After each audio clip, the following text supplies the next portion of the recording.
Sejam bem-vindos ao Sistema de Ensino Your Place. Meu nome é Gabriel, sou professor de Física e na aula de hoje falaremos sobre magnetismo. Então, inicialmente, para a gente poder falar sobre magnetismo, a gente precisa entender sobre o principal elemento que constitui o magnetismo, que é o ímã. O que é um ímã? Tá? O ímã ele é um material constituído pela substância ferromagnética, de uma substância ferromagnética, que provoca um campo magnético que é capaz de magnetizar ou atrair materiais constituídos de ferro, cobalto e níquel, devido justamente ao magnetismo. Tá? Ou seja, o ímã ele vai gerar um campo magnético em volta dele. Esse campo, quando ele entra em contato com o material ferromagnético, ele vai gerar uma atração, ou se ele entra em contato com algum outro ímã, ele pode gerar também uma atração ou repulsão. Tá? Essa atração e repulsão ela vai vir através de uma propriedade interna do ímã, que são os spins. Os spins eles, são como se fosse a orientação da rotação dos elementos microscópicos do meu ímã, e essa orientação é que vai dizer se quando entra em contato com o material ferromagnético ele vai ser atraído ou repelido. Mas basicamente o que a gente precisa saber disso é que o ímã ele é um material magnético que através desse magnetismo ele vai atrair ou repelir materiais ferromagnéticos ou materiais magnetizados, tá certo? E a gente tem aqui uma figurinha, com um ímã, certo? Atraindo vários clipses, que são materiais metálicos aí, materiais ferromagnéticos que são atraídos por um ímã. E à direita nós temos, o famoso personagem das HQs, o famoso vilão Magneto, que tinha o poder justamente de manipular o metal através da atração e repulsão do seu magnetismo. Bom, vamos ver agora algumas propriedades do ímã para a gente entender bem o funcionamento dele, certo? A primeira propriedade é o que a gente chama de polos magnéticos. Então o ímã, ele sempre vai ter o que a gente chama de polo norte e polo sul, tá certo? Que vão ser as suas extremidades, E nessas extremidades são justamente as regiões onde o campo ele é mais intensificado. Então a gente tem aqui na figurinha da esquerda, nós podemos observar um ímã. Esse ímã não é em formato de ferradura, é apenas um paralelepípedozinho assim, esticado, e nele a gente observa umas setinhas, que são o que a gente chama de linhas de campo, tá certo? Então olha só, a gente pode observar aqui no polo norte, que é esse polo aqui da direita, as minhas linhas de campo elas estão saindo dele, Elas estão sempre saindo, enquanto que no polo sul, as linhas de campo elas estão entrando, tá certo? Então, sempre que eu tiver um ímã, ele vai ter um polo norte e um polo sul, onde as linhas de campo magnético saem do polo norte e entram no polo sul, fazendo esse movimento que é possível a gente observar aqui na imagem.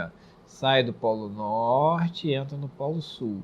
Sai do polo norte e entra no polo sul. Tá certo? Então, qualquer ponto aqui, nessa região em torno do ímã, eu vou estar imerso em um campo magnético.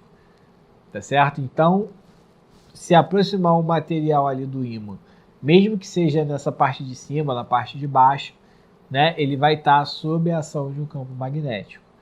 Tá certo? E aqui, na figurinha da direita, a gente pode observar que esse polo aqui, de baixo, ele está com o S marcado. Está indicando que é o polo sul, é por onde entram as linhas de campo. Enquanto que o outro, se esse é o polo sul, o outro obrigatoriamente tem que ser o polo norte.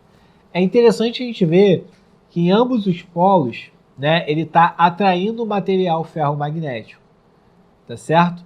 Mas se eu tivesse trazendo um outro ímã, a reação seria diferente, tá? Que já é o que a gente vai falar da próxima propriedade, que é a propriedade de atração e repulsão, tá certo?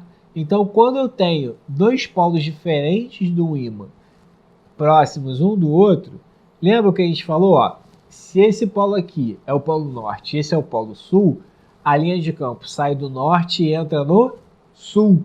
Então, sai de um, entra no outro, eles vão se atrair, tá certo? Então, isso aí ocorre quando a gente pega dois ímãs de geladeira, né? A gente vê ó, que se aproximar um do outro, eles grudam. Mas se eu separar e girar um deles, o que acontece? Aqui é o polo norte, girei e passa a ser o polo sul. Quando eu vou aproximar, eu não consigo. Eu sinto uma força afastando eles, que é a força de repulsão. Por quê? Vamos supor, polo norte, polo sul, linha de campo sai de um, entra no outro, junta. Virei para o polo sul, a linha de campo sai de um, sai do outro, elas, né, se impedem, fazem com que eles se impeçam de se aproximar, tá certo? E aí a gente vai ter a observação desse fenômeno na nossa figurinha aqui, ó. Na figurinha da esquerda, a gente pode observar, ó, polo norte com polo norte, repulsão, polo norte com polo sul, atração. Já na figurinha da direita, a gente vê bem esse desenho das linhas de campo, ó. Aqui, ó, quando eu tenho o polo norte e o polo sul, as linhas de campo saem de um e entram no outro, certo? Quando eu tenho aqui, ó, dois polos norte, o que acontece? Um impede a linha de campo do outro de entrar e elas são desviadas, tá certo? Por isso eu vou ter a repulsão sempre que eu tiver polos iguais. Norte com norte, sul com sul geram repulsão. Norte com sul é sempre atração. Bom, outra propriedade que a gente vai ter é a inseparabilidade dos polos. O que quer dizer essa propriedade de inseparabilidade dos polos? Sempre que eu cortar um ímã ao meio, né, a gente viu na imagem que assim, uma metade, né, vai ser o polo norte e a outra metade vai ser o polo sul. Então o que acontece se eu cortar ao meio? Eu vou ter, né, um ímã só de polo norte e um ímã só de polo sul, correto? Não, está errado. Se eu cortar o ímã ao meio, essas duas metades, uma vai passar a ter um polo norte e outro polo sul, e a outra vai passar a ter um polo norte e polo sul, como a gente pode observar aqui na nossa figurinha. Eu tinha um ímã enorme aqui no início, cortei ao meio, o que aconteceu? Uma metade passou a ter dois polos e a outra metade também passou a ter dois polos. Aí eu pego essas duas metades e corto elas em outras duas metades. E aí eu passo a ter 4 ímãs. E aí a gente vai observar que cada um deles também vai ter polo norte e polo sul. Tá? Essa propriedade de inseparabilidade dos polos, a gente também pode chamar de ausência de monopolo magnético. É um nome bonito, né? Dá para dar até para o nosso filho, de tão bonito que é, o monopolo magnético. Né? Mas o que quer dizer isso? Quer dizer que nunca pode existir só o polo norte ou só o polo sul em um ímã. O ímã sempre vai ter um polo norte e um polo sul. Tá? Ou seja, ele não pode ter um monopolo, um único polo. É sempre em formato de dipolo, ou seja, dois polos. Nunca um sem o outro. Não pode existir norte se não houver um sul. Tá? Então, no magnetismo, sempre vou ter dois polos em um ímã. Bom, e aí a aplicação mais antiga que a gente tem notícia, né, do magnetismo é no funcionamento das bússolas. Tá? Como é que funciona uma bússola? A bússola nada mais é do que uma agulhinha imantada, certo? Ou seja, é uma agulha que funciona como ímã, tá certo? E aí o que acontece? Por ela funcionar como ímã, quando eu coloco ela suscetível ao campo magnético da Terra, ela vai seguir uma orientação, tá? Como assim, Gabriel? Tu falou grego agora. Vamos lá. O nosso planeta, ele tem um campo magnético dele, tá certo? O fato da Terra girar, tá? Ela faz com que dentro dela, lá no núcleo da Terra, nós tenhamos uma rotação de metais pesados. Essa rotação desses metais pesados, né, faz com que ela gere um campo magnético ao redor da Terra. Então a Terra ela tem um campo magnético próprio. E aí o que acontece? Se eu tenho um ímã menor dentro desse campo magnético, ele vai se orientar de acordo com esse campo. Então, o norte desse ímã vai apontar para o sul do campo magnético da Terra e o sul desse ímã vai apontar para o polo magnético norte da Terra. Beleza? E aí a gente pode observar aqui, ó, na nossa figurinha, como é que vem a bússola, certo? A gente vai ter o desenho da rosa dos ventos, que vocês já devem ter visto em geografia, né? A rosa dos ventos indicando as direções norte, sul, oeste, leste, né? Noroeste, nordeste, sudoeste, sudeste, enfim, né? É uma ferramenta de orientação muito utilizada na época das grandes navegações para quando a pessoa está no meio do mar. Não tem orientação nenhuma, né? Não tem um ponto de referência, é só água para tudo quanto é lado e o sol. A única orientação que ela tem é o sol, onde ele nasce, onde ele se põe, certo? E aí como é que o barco vai saber, por exemplo, que ele está indo na direção certa? Através da bússola, tá certo? Se ele falar, eu vou navegar a vida toda a sudoeste, então ele vai pegar a bússola e a bússola ela sempre vai indicar para onde está o norte, tá certo? E aí você, pelo norte, você já sabe se você está indo na direção certa, tá? A gente observa que aqui no centro da nossa bússola, né, tá a minha agulha imantada e ela tem, ó, na parte de cima um Nzinho e na parte de baixo um S, que está indicando quais são os polos da agulha, tá certo? E aqui do lado, ó, eu tenho um desenhozinho de um ímã com bússolas ao redor dele, certo? E a gente observa o seguinte, essas bússolas, elas vão seguir as orientações das linhas de campo. Lembra que a linha de campo, ela sai do norte e vai para o sul, ela vai fazer esse desenho aqui, ó. Sempre fazendo esse desenho, tá certo?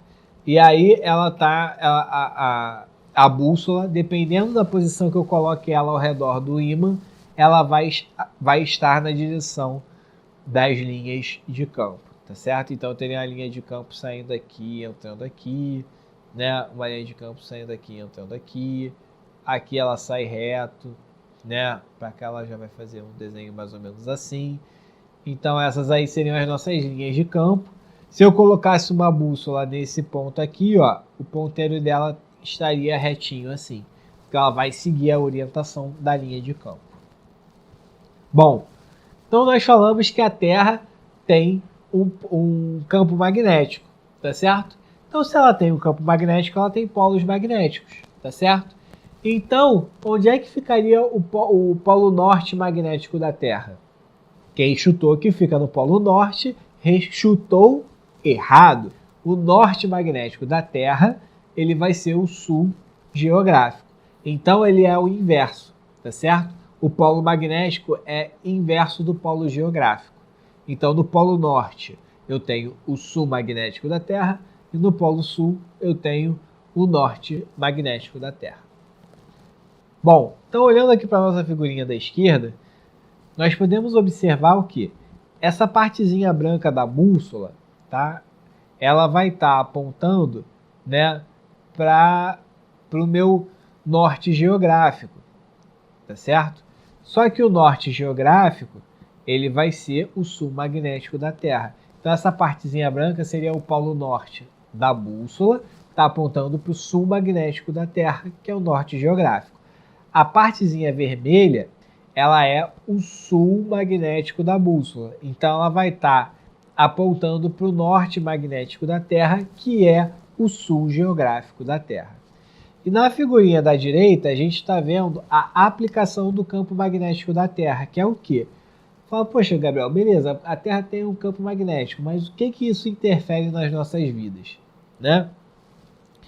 Esse campo magnético, ele ajuda a proteger a Terra da radiação solar. Lembra que a gente falou que em outras aulas, né, que o Sol ele produz ondas eletromagnéticas, né, que chegam aqui na Terra para trazer calor, tudo mais? Então, esse campo magnético ele vai servir para proteger o nosso planeta dessa radiação eletromagnética do Sol. né, que vai ver a radiação ultravioleta, a radiação infravermelho, né? Se a gente não tivesse esse campo, a gente possivelmente seria incinerado aqui dentro do nosso planeta, tá certo? Então o campo magnético da Terra ele é importante para nos proteger da radiação solar. E por fim, né, vamos falar sobre um experimento muito importante, que é o experimento de Ørsted, tá certo? Que era um físico dinamarquês que observou que quando a agulha de uma bússola é colocada próxima de uma corrente elétrica, essa agulha ela vai sofrer um desvio da posição. Tá? O deslocamento da agulha só é explicado, né, até porque quando eu tenho a passagem de corrente elétrica em um fio, ela vai gerar um campo magnético em volta. E esse campo magnético vai interagir com a agulha da bússola. Então a gente tem aqui, ó, dois gifzinhos, né? O gif da esquerda, que eu tenho aqui uma pilha ligada por um fio, certo? Ele liga os dois polos para o fio, que a gente viu na aula de eletrodinâmica, que quando eu ligo os dois polos de um gerador ou de uma pilha, eu gero a passagem de corrente naquele fio. Então aquele fio vai ter uma passagem de corrente elétrica, e aí quando ele se aproxima da bússola, é possível ver, ó, que o ponteiro dá uma mexida. Tá, ó, ele vai aproximar agora, na figura da esquerda. Ó, o ponteiro deu uma mexida. Por quê? Porque ele passa a ficar confuso, porque ele vai ter o campo magnético da Terra e o campo magnético desse fio aí orientando ele, né? E aí ele fica perdido qual dos dois eu sigo, né? E aí eu vou ter um campo, uma direção resultante aí. Na figurinha da direita, né, no GIF da direita, eu vou ter o mesmo princípio, ó. O rapaz que faz o experimento, ele aperta um botãozinho, né, que permite a passagem de corrente, né, nessa mola, e conforme a corrente passa pela mola, né, e energiza esse círculo aqui de metal, né, em volta da bússola, a agulha ela fica perdida se ela segue o campo magnético da Terra ou segue esse campo induzido pela corrente elétrica. Bom, essa foi nossa aula de hoje. Espero que vocês tenham gostado e eu desejo a todos vocês bons estudos.